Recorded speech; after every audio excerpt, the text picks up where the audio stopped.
আসসালামু আলাইকুম। Coder house ভিডিওর পক্ষ থেকে আমি মোহাম্মদ মুর্শিদুল আরিফিন বলছি। আজকের টিউটোরিয়ালে আমি আপনাদেরকে দেখাবো যে পিএইচপিতে কিভাবে টাইপ কাস্টিং ব্যবহার করতে হয়।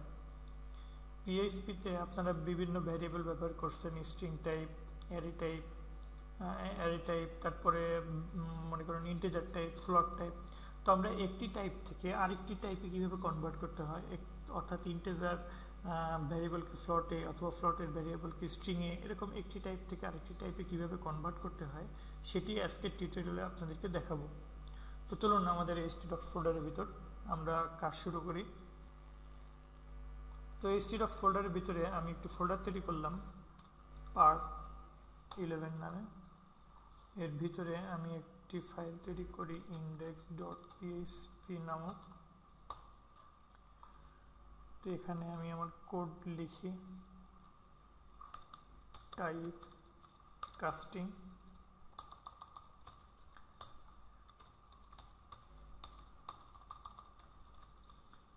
তো এখন মনে করুন আমি একটি ভ্যারিয়েবল নিলাম, এর ভিতরে স্ট্রিং টাইপ, অর্থাৎ এখানে আমি একটি স্ট্রিং লিখলাম কোডার হাউস বিডি।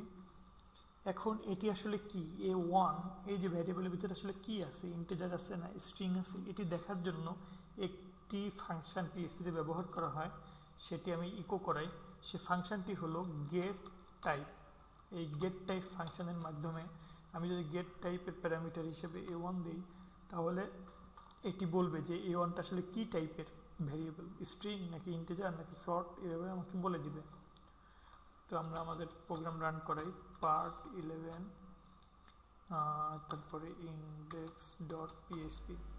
তো দেখুন এটি আমাকে আউটপুটে শো করছে স্ট্রিং, অর্থাৎ আমার a1 ভ্যারিয়েবলের ভিতর কি আছে, একটি স্ট্রিং আছে। তো আমি আরেকটি ভ্যারিয়েবল নিই, মনে করুন a2, এর ভিতরে আমি একটি ইন্টিজার রাখলাম 1 2 3। এখন আমি ইকো করাই গেট টাইপ a2। তাহলে আচ্ছা আমি একটি নিউ লাইন দিয়ে আসি। তো দেখুন এখানে a2 যে ভ্যারিয়েবলটা, এটা হলো ইন্টিজার টাইপ ভ্যারিয়েবল। তো এটি কোন টাইপের ভ্যারিয়েবল সেটা আমাকে গেট টাইপ করে বলে দিবে। তো আমি রিফ্রেশ করাই, তো দেখুন পরেরটা বলছে ইন্টিজার।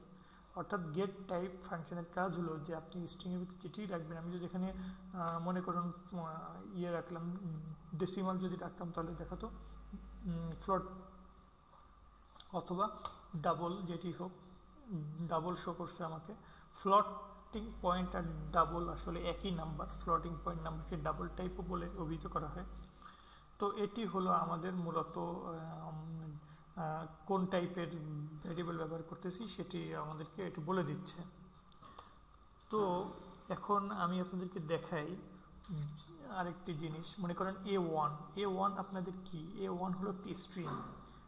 আমরা a2টাকে স্কিপ করি কারণ a2তে তো অন্য জিনিস আছে। এখন a1টা হলো আমাদের একটি স্ট্রিং। এই স্ট্রিংকে আমরা ইকো করছি এবং বলে দিচ্ছি যে এটা একটি স্ট্রিং টাইপের ভ্যারিয়েবল। এখন আমি এই a1টিকে পরিবর্তন করতে চাচ্ছি যে a1 ইকুয়াল টু, আমি এটিকে স্ট্রিং না রেখে একে ফ্লোট বানিয়ে ফেলবো। তাহলে কোনো একটি ভ্যারিয়েবল যেটি স্ট্রিং অবস্থায় ইতিমধ্যে আছে a1, এটিকে যদি আপনি ফ্লোট করতে চান তাহলে এর আগে আপনার ফ্লোট লিখতে হবে। দেখুন একটা কিওয়ার্ড আছে ফ্লোট। তো এই ফ্লোটকে ফার্স্ট ব্র্যাকেটের ভিতর রাখবেন এবং এরপরে ভ্যারিয়েবলটার নাম লিখবেন। এবার এটিকে আবার a1 এর ভিতরেই অ্যাসাইন করলাম, নতুন ভ্যারিয়েবল নেওয়ার আসলে এখানে কোনো প্রয়োজন নাই। আমি a1কে ফ্লোট বানিয়ে আবার a1 এর ভিতর রাখলাম। এখন যদি আপনি গেট টাইপ যেটিকে ইকো করান, তাহলে দেখুন যে a1 প্রথমে স্ট্রিং ছিল, আমি এখানে ফ্লোট করলাম, তাহলে লাস্টে আমার কি প্রিন্ট হবে, ফ্লোট টাইপ প্রিন্ট হবে। তো দেখুন আমাদের আউটপুট এই যে ডাবল প্রিন্ট হয়েছে, তার মানে এটিকে আমি ফ্লোট বানিয়েছি। তো এটিকে যদি আমি ইন্টিজার করতাম int, অর্থাৎ a1কে আমি ফ্লোট না করে ইন্টিজার করলাম, তো দেখুন আমাদের আউটপুট কি আসবে। এখানে দেখুন আমাদের আউটপুট আসছে ইন্টিজার। আবার এরকম স্ট্রিংকে আমরা ফ্লোট বা ইন্টিজার বা যে কোনো এরকম আরেকটি টাইপে এরকমভাবে আমরা কনভার্ট করে নিতে পারি। এটি হলো মূলত টাইপ কাস্টিং। তো এরকম অনেক সময় দরকার হয়, মনে করুন আপনার একটি ইন্টিজার টাইপের একটি ভ্যারিয়েবল যেটা আপনি আসলে স্ট্রিংয়ের মাধ্যমে পেয়েছেন, কিন্তু এই স্ট্রিংয়ের মাধ্যমে পাওয়ার পরে ওটির সাথে কোনো যোগ করা লাগতেছে আপনার, তখন এরকম আমাদেরকে টাইপ কাস্টিং করে ইন্টিজার বানিয়ে তারপরে সেটার সাথে অনেক সময় যোগ করা হয়। তো এটি যখন প্র্যাকটিক্যাল আপনি এক্সাম্পলে যাবেন তখন আরও বুঝতে পারবেন ইন ফিউচার। তো আপাতত এতটুকু বুঝে রাখলেই চলবে। তো এখন দেখুন যে আমি আরেকটি ভ্যারিয়েবল নিলাম যে a3 ইকুয়াল টু, এখানে এটিকে নাম দিলাম কোডার হাউস বিডি, অর্থাৎ এটি কোডার হাউস বিডি। এখন আমি এটিকে চেক করতে পারেন আপনি যে কোডার হাউস বিডিটা ইন্টেজার কিনা বা ফ্লট কিনা বা অ্যারে কিনা, এরকমভাবে আপনি এটিকে বিভিন্নভাবে চেক করতে পারেন। তো আমি এই মেথডটিকে আপনাদেরকে দেখাচ্ছি যে ইন্টেজার, মনে করুন আমি ইন্টেজার চেক করতেছি, ইন্টেজার চেক ডট, এখানে দেখুন ইজ ইন্ট, আমি এরকম কয়েকটি ফাংশন লিখব যে এটি ইন্টেজার কিনা। ইজ ইন্ট ফাংশনের কাজ হলো যে এটি এই যে আপনার a3 ভ্যারিয়েবল এটি ইন্টেজার কিনা সেটা বলে দিবে। এই যে ইজ ইন্ট ফাংশনের ভিতরে যদি আপনি a3 লিখেন তাহলে বলবে সে যে a3 ভ্যারিয়েবলটা আপনার ইন্টেজার কিনা। তাই ইন্টেজার যদি হয় তাহলে অন রিটার্ন করবে, আর ইন্টেজার না হলে সে কিছু রিটার্ন করবে না আসলে। তো দেখুন আমি এরকমভাবে লিখলাম। এভাবে একইভাবে ওই একই ভ্যারিয়েবলকে আমি অনেক কিছু চেক করাবো, যেমন ফ্লট, সে ফ্লট চেক করবে যে ইজ ফ্লট, সে এটি ফ্লট কিনা, অর্থাৎ ফ্লটিং টাইপ বা ডাবল টাইপ কিনা। এরপর মনে করুন এটিকে আমি চেক করে এলাম যে অ্যারে কিনা, ইজ অ্যারে। এরপরে মনে করুন আমি চেক করলাম বুলিয়ান, অর্থাৎ এটি বুলিয়ান কিনা, ইজ বুল।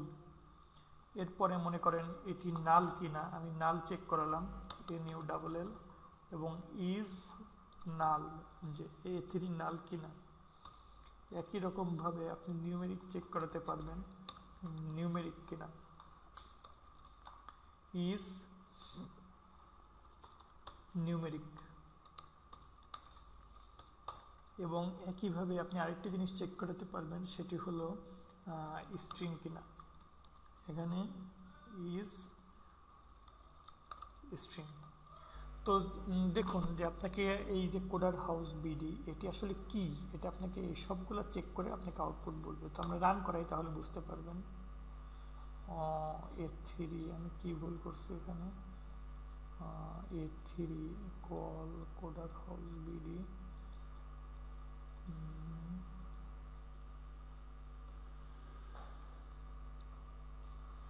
এখানে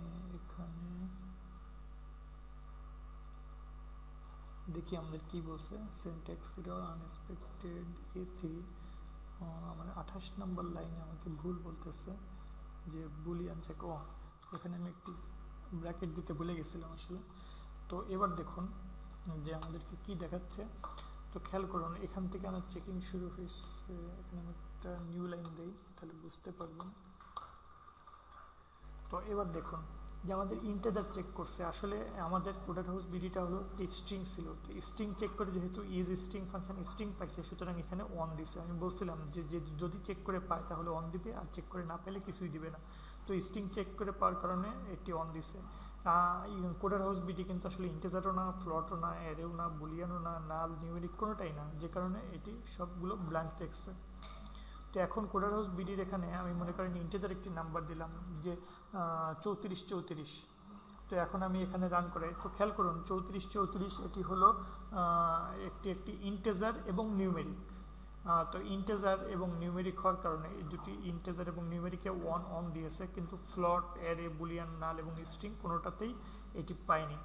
তো এরকমভাবে আপনি চেক করাতে পারবেন আসলে যে ওটি কোন ধরনের টাইপ।